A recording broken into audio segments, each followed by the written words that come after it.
Well, hey guys, I just wanted to record this video because I just had a pretty insightful conversation with our sales rep. Now, what we talked about in the call is the fact that to become a good closer and to be able to make consistent sales, it's not so much about the script, although it is about the script. It's not so much about the process, although it is about the process.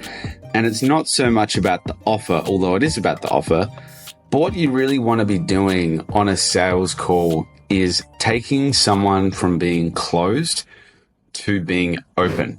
Now, when someone's closed off, they are hesitant of investing money. They're hesitant in your idea of how you can help them, and they're hesitant to really take action.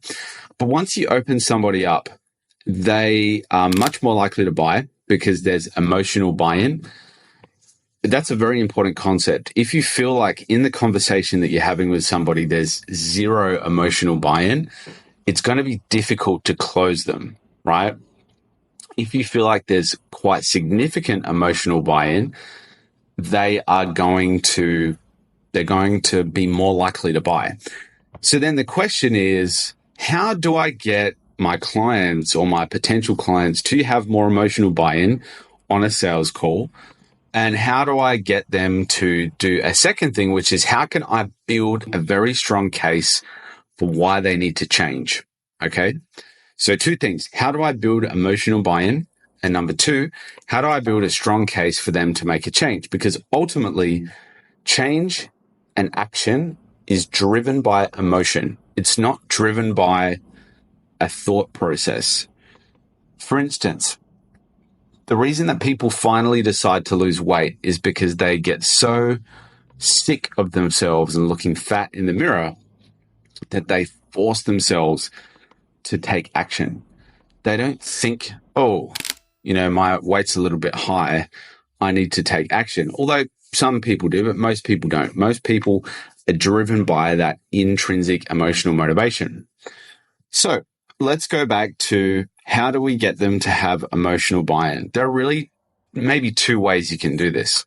So the first way is you need to build rapport and trust with that person. You need to establish some point of connection, and you need to make them feel like you're a cool guy, like you're someone that you can get along with, that they can get along with, right? Or a cool girl, right?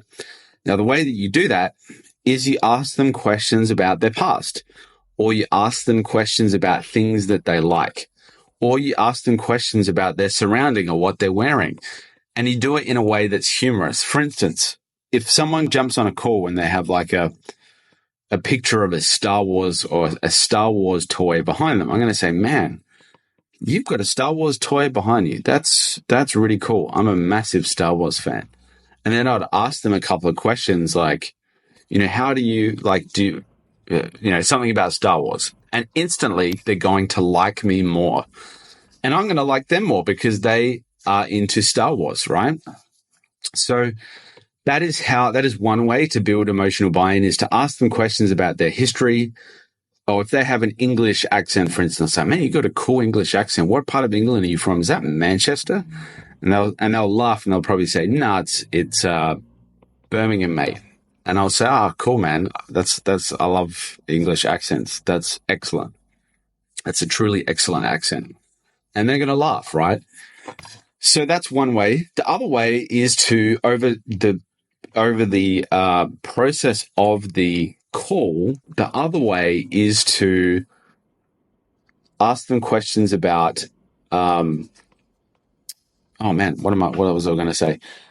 Is to ask them questions. Oh, I've totally forgotten. How do they get emotional buy-in? Okay. So the second thing is, how do we build a case for them to make a change? So for instance, if someone is struggling in their home services company and they're not getting enough appointments coming through, you need to ask a couple of different types of questions. So the first questions you'd want to ask is, identify the problem. So how many appointments are you getting, Mr. Prospect? I'm getting 3. Or how many do you need to be at? I need to be at 10. So you're saying that you're shortfall below your sort of goal is 7 appointments per week. And they're going to say, yeah. Then once you establish that fact, then you can ask a question. Well, is that a big deal to you? Like, do you feel like that's an urgent issue for you, or is it not a big deal? And then if they say it's a big deal, then you're starting to build a case for them to change, because ultimately you need to know, okay, you've got this issue. You're only getting 3 appointments when you want to be at 10. Is that a big deal? And then you want to ask a series of questions that build urgency and a cost of inaction.